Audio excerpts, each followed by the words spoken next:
underline. Omong dikit tapi nyelekit. Bersama Om Bob. Temukan di channel YouTube Om Bob Indonesia. Om Bob, di Aceh Barat Daya ada anggota dewan yang dituduh korupsi dan akhirnya mengembalikan uang tersebut kemudian dibebaskan. Bagaimana Om Bob menggarisbawahi masalah ini? Kasus seperti ini memang sudah sering kali terjadi loh. Jadi ini ceritanya kan beberapa anggota DPR Aceh Barat Daya, oknum lah ini ya, tidak semua ya, tapi cukup banyak orangnya. Kalau nggak salah 24 orang ya.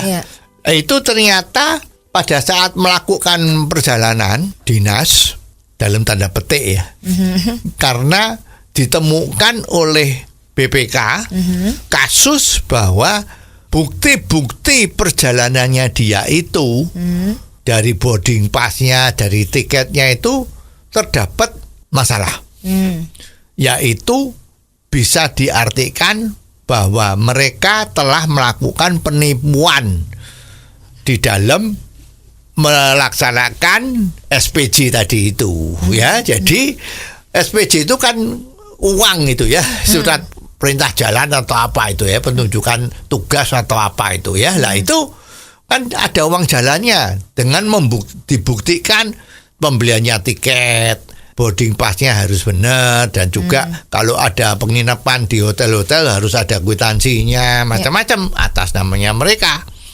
Nah ini ketahuan oleh audit dari BPK, maka ke-24 orang tadi itu diserahkan kejaksaan untuk dijadikan terpidana atau tertuduh atau sekarang menjadi tersangka dalam kasus korupsi.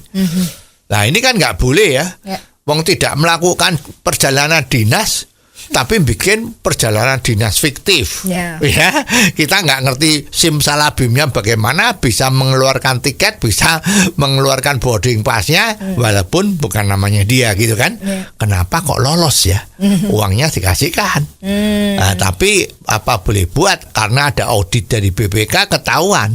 Maka karena ini melanggar termasuk korupsi kan, jumlahnya rupiah mungkin tidak segede korupsi kakap, tapi ini kan juga korupsi.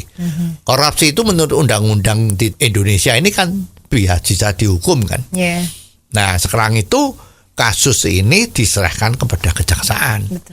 Nah pada saat penyelidikan dengan kejaksaan ini ternyata mereka mengembalikan uang yang dituduhkan sebagai uang yang dimakan tadi itu, yang perjalanan fiktif tadi itu. Nah, oleh sebab itu mereka sepertinya kan mengaku kan, ya bisa aja mengaku itu kalau kita tahu dari dulu-dulu itu kan ada ini maaf ternyata ini salah ngambilnya tiket, bisa kan namanya lain, misalnya begitu. Atau yang terkenal kemarin kan salah hitung, bisa juga kan. Ya banyak jalan itu. Terus juga bisa itu maaf kelebihan bayar, misalnya seperti itu. Pakai dalil-dalil seperti itu, akhirnya ke-24 orang tadi itu karena sudah mengembalikan uang yang dia pakai, yang memalsu perjalanan tadi itu, dicabut kasus pidananya. Jadi ceritanya putusan untuk dia jadikan maju sidang ke pengadilan itu menjadi dicabut ya oleh kejaksaan. Nah alasannya karena ada pasal-pasal itu, kalau yang namanya terpidana itu kan salah satunya itu kan merugikan uang negara. Nah sekarang masalahnya uang negara yang kemarin sempat mau diambil tadi itu dengan yang fiktif tadi itu sudah dikembalikan. Lah kalau pakai teori seperti itu kan benar. Artinya negara sudah tidak dirugikan. Maka dengan alasan itu tersangka yang mestinya tadi itu dimasukkan pengadilan dibebaskan.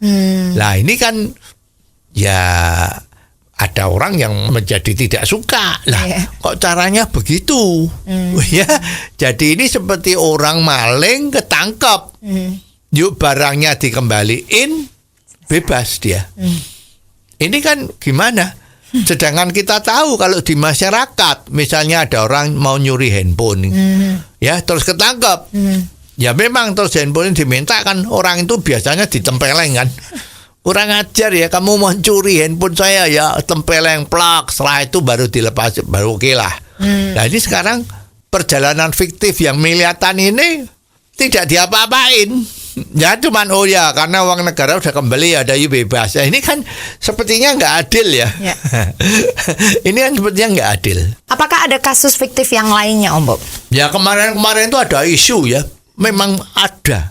Bahkan yang luar biasa, kasus fiktif ini terjadi kunjungan kerja ke luar negeri menghadiri seminar misalnya.